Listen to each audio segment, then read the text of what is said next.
Nós procuramos sempre iniciar a nossa meditação com uma oração, porque eu acredito na palavra que é de Deus, foi inspirada aos homens, mas veio de Deus. Então, ele também precisa me inspirar. Senão eu vou ter meras informações.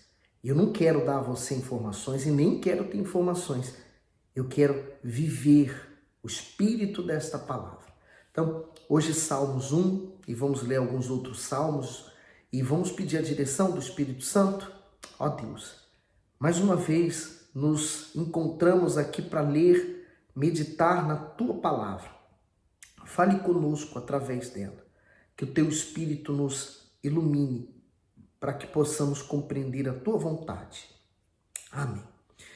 O comentário, o bispo começa do Salmos 1, o bispo começa dizendo assim: o livro de Salmos mostra as profundezas da alma de seus autores e a sua comunhão com Deus. Podemos nos identificar com as experiências pessoais e os momentos de angústia, tristeza, alegria e fé de cada um deles.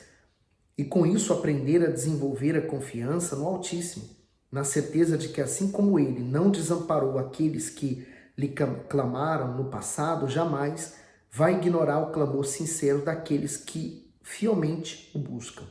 Então, nessa ordem cronológica, nós não estamos lendo 1, 2, 3, 4 e assim por diante. Nós estamos lendo de acordo com a ordem cronológica do tempo.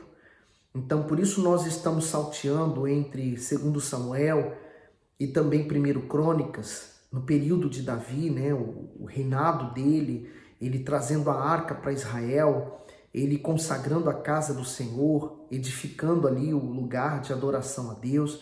Então, esses salmos que nós vamos ler compreende a esse período.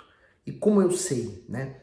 Porque historicamente falando, já foi tudo isso registrado. A Bíblia ela não está numa ordem cronológica, ela está numa ordem organizada de uma forma que foi dessa forma organizado, mas nós podemos ler ela de forma cronológica. Os salmos, eles não estão em ordem, 1, 2, 3 e na sequência do tempo, não. Eles estão ali postos, mas como os historiadores, eles têm essa informação, então nós conseguimos hoje ler a Bíblia de forma cronológica, né, no seu tempo. Então, ele começa assim: bem-aventurado o homem que não anda segundo o conselho dos ímpios, nem se detém no caminho dos pecadores, nem se assenta na roda dos escarnecedores. O comentário diz: dois tipos de pessoas. Este salmo é uma prévia de todo o conteúdo do livro, porque mostra o contraste entre o justo, que se destacam pela obediência às escrituras sagradas, e os ímpios, que desprezam o seu ensino. Enquanto o primeiro grupo possui caráter irrepreensível e capacidade de renunciar ao mal, o segundo vive afastado do Altíssimo e faz suas próprias vontades. Para recompensar a entrega sincera dos justos a si, Deus os honra com uma felicidade superior a qualquer satisfação deste mundo. Além disso, ele se torna objeto do seu favor e da sua atenção. Já os ímpios, devido à sua desobediência, se colocam na rota de sofrimento e destruição. Aprendemos com isso que quando somos fiéis ao Senhor e seguimos apenas aos seus conselhos, temos uma vida feliz em todos os sentidos. Então, feliz, bem-aventurado são os homens que não andam segundo o conselho dos ímpios. O que é isso? É você buscar conselhos naqueles que nem para eles está servindo. Às vezes são pessoas até que nem temem a Deus e você está buscando conselhos nele, quando você poderia e tem, né, o poder de buscar o conselho em Deus. Ele fala: não se detém no caminho dos pecadores, quer dizer, não significa que agora você não vai falar com ninguém, não é isso. Mas às vezes haviam conversas que se parava com a pessoa para ficar conversando e às vezes essa conversa não edifica. É o que você tem que procurar e ver, né? A roda dos escarnecedores. O que isso significa?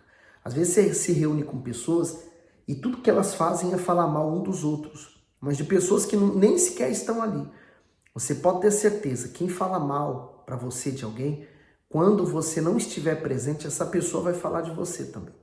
Então, não está no caminho dos pecadores, não se assentar à roda dos escarnecedores, é você evitar conversas vãs, conversas fúteis, conversas que não edificam.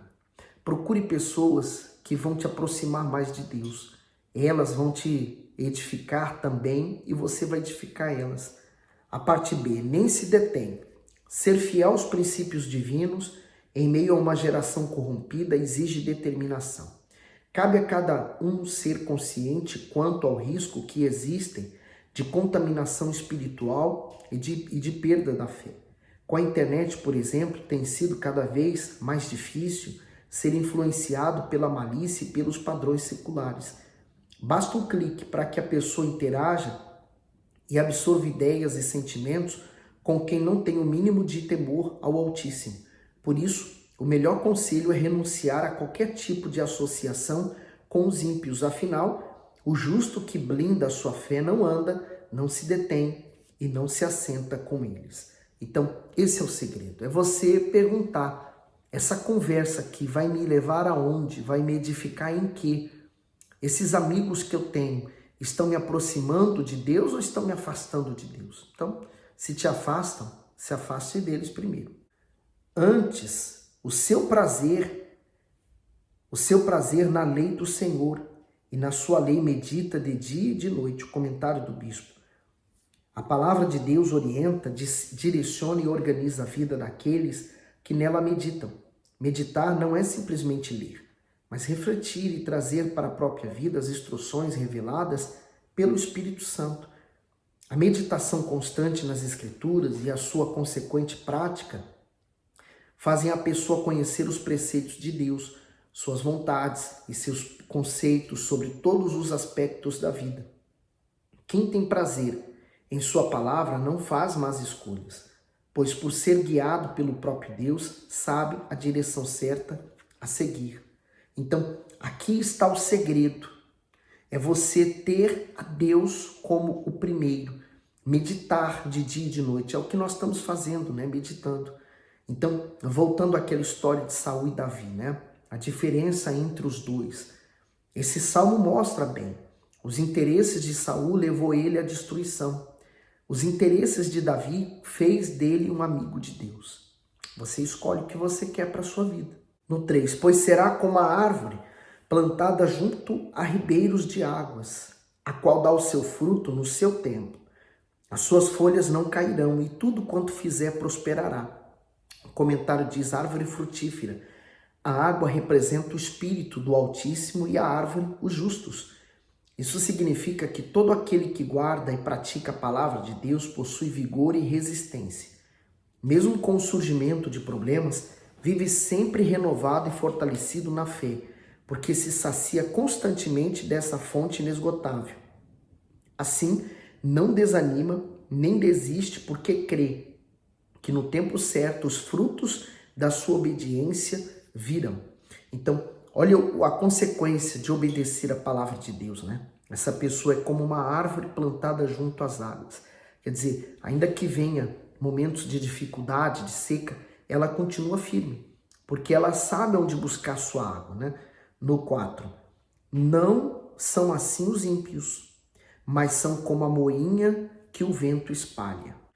Por isso os ímpios não subsistirão no juízo, nem os pecadores na congregação dos justos. Quer dizer, às vezes o ímpio, ele está vencendo, ele está conquistando, as coisas para ele estão dando certo, mas como ele diz, não subsistirão no juízo. Quer dizer, na passagem diante do trono de Deus, eles não vão vencer. Então, não adianta a pessoa estar vencendo neste mundo, na base da mentira, do engano, porque isso não vai ajudá-la na eternidade com Deus. No 6, porque o Senhor conhece o caminho dos justos, porém o caminho dos ímpios perecerá. O comentário diz assim, impossível não ver o contraste entre o justo e o ímpio. Enquanto o primeiro é árvore cheia de vitalidade, o segundo, por causa das escolhas em rejeitar os ensinamentos de Deus, torna-se como uma planta morta. Os ímpios preferem viver do seu jeito, mas nesse orgulho não se dão conta de que perdem a essência da vida e caminham para a própria destruição. Alguns têm conhecimento da verdade, mas escolhem o auto-engano e a ilusão dos prazeres pecaminosos. Diante disso, sofrerão em vida, e se não se arrependerem dos seus maus caminhos, perecerão também na eternidade. Há um erro que às vezes a pessoa comete, dela falar assim: eu sou fiel a Deus, eu procuro andar corretamente, mas olha só, aquelas pessoas ali, elas não honram a Deus, elas não vão à igreja, mas a vida delas dá mais certo do que a minha. Eu posso chamar isso de inveja, porque não era nem para sequer você estar olhando para a vida deles. Deus não espera que eles venham honrar a Deus, porque eles não conhecem a Deus. Mas Deus espera que você tenha fé, que nesses momentos de luta, de dificuldade, venha crer nele para que ele te livre.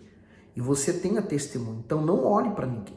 Por isso que lá em Hebreus, se eu não estou em erro, o próprio autor de Hebreus diz assim: olhando firmemente para o autor e consumador da fé, Jesus Cristo. É para ele que temos que olhar. Compare sua vida com a do Senhor Jesus. Se você comparar sua vida com a do Senhor Jesus, você vai ter que lutar muito para conseguir ser como ele. Com certeza não vai conseguir, mas você não vai ter tempo para ficar olhando para ninguém. Salmos 2. Porque se amotinam os gentios e os povos imaginam coisas vãs. Os reis da terra se levantam e os governos consultam juntamente contra o Senhor e contra o seu ungido, dizendo: rompamos as suas ataduras e sacudamos de nós as suas cordas. Comentário diz: ungido do Senhor. Este salmo profético fala da vinda do Filho de Deus, o Messias. O Senhor Jesus, que seria odiado, sofreria a conspiração dos poderosos da sua época e morreria em favor de toda a humanidade. Atos 4, 26 ao 27, ele diz: levantaram-se os reis da terra e os príncipes se ajuntaram a uma contra o Senhor e contra o seu ungido, porque verdadeiramente contra o teu santo Filho Jesus, que tu ungiste, se ajuntaram não só Herodes, mas Pôncio Pilatos, com os gentios e os povos de Israel. E aqui é mais uma prova de que o Velho Testamento está se ligando ao Novo Testamento e que o Novo Testamento vem dar o sentido ao que está escrito no Velho. Então, não existe uma separação e nem Deus invalidou o Velho Testamento. Toda a Bíblia ela é válida. No 4. Aquele que habita no céu se rirá, o Senhor zombará deles. O comentário: o Senhor nos céus ri daqueles que se levantam contra ele, ou contra os seus ungidos, mesmo que sejam numerosos, poderosos ou influentes, jamais poderão prevalecer contra Deus e os seus escolhidos. Seguindo para o 5. Então lhes falará na sua ira e no seu furor os turbará.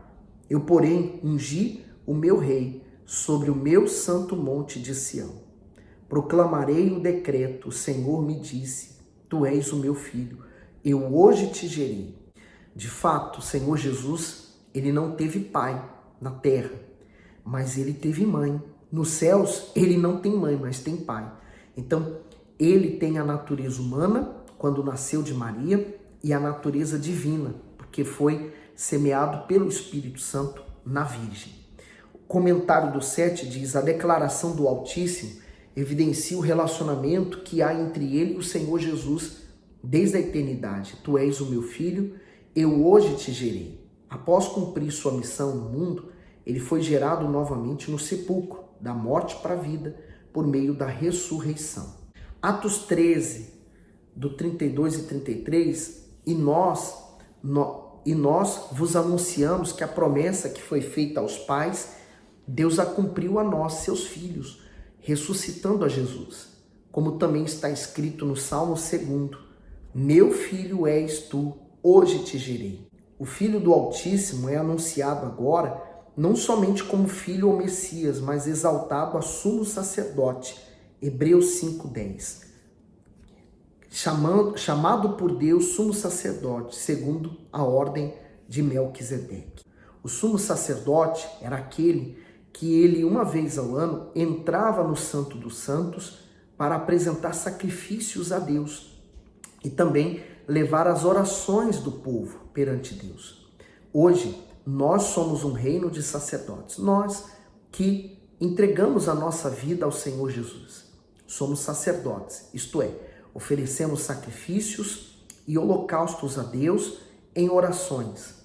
Mas o Senhor Jesus agora está no tabernáculo dos céus e ele entra na presença de Deus, né, o Deus Pai, e ele apresenta nossas orações a ele. Ele é o nosso sumo sacerdote. Reis dos reis e Senhor dos senhores.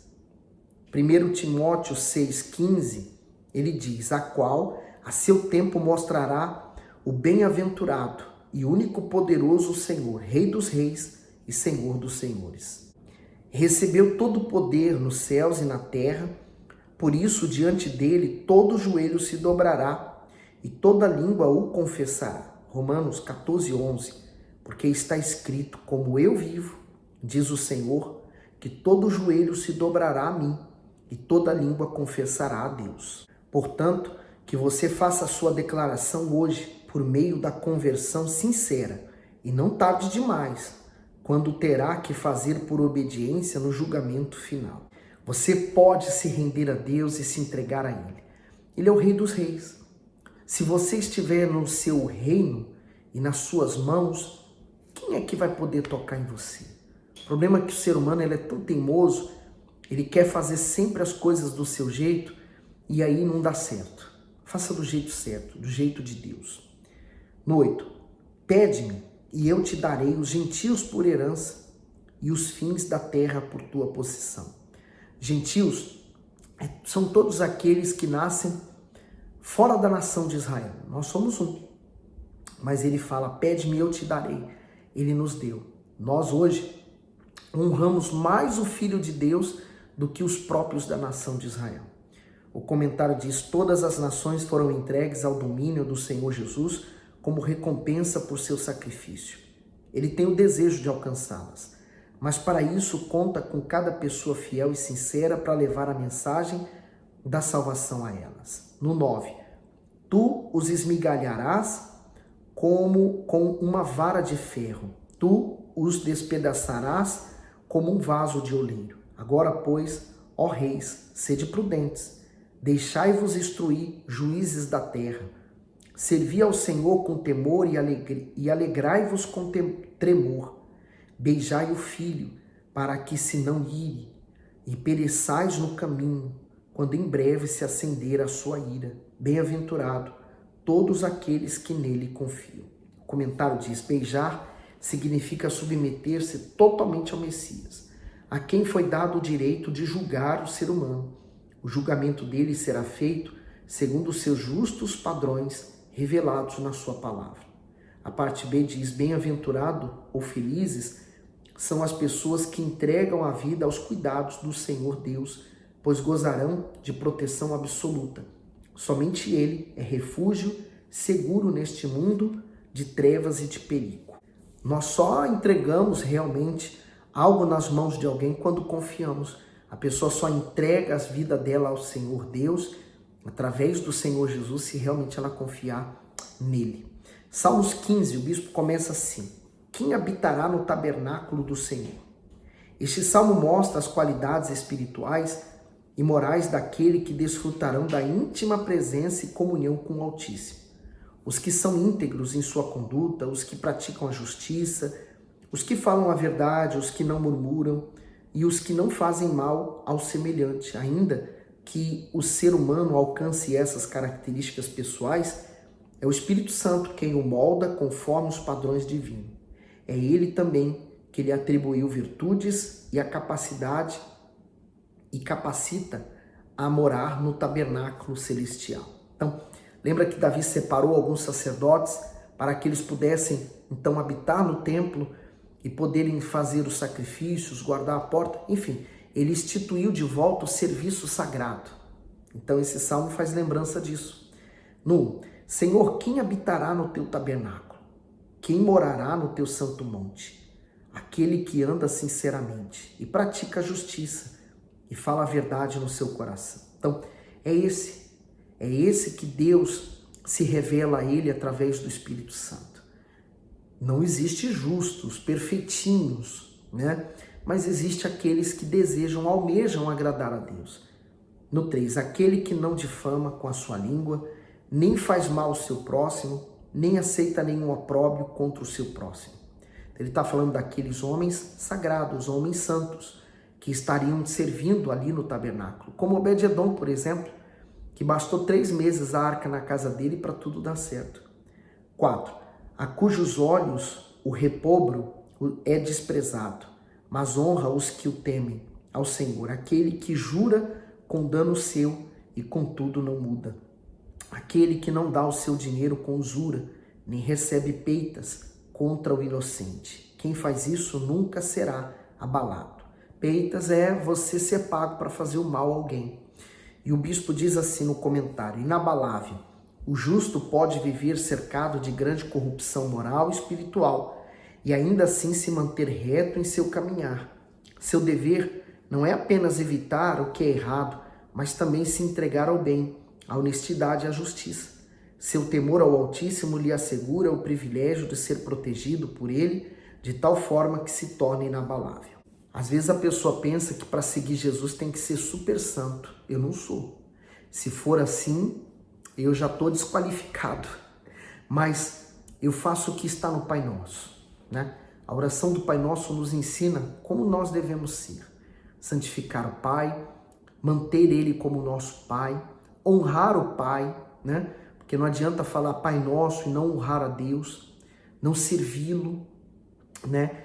Então começa com o Pai Nosso, santificado, pedir o reino dele, porque o reino de Satanás, ele está instituído neste mundo.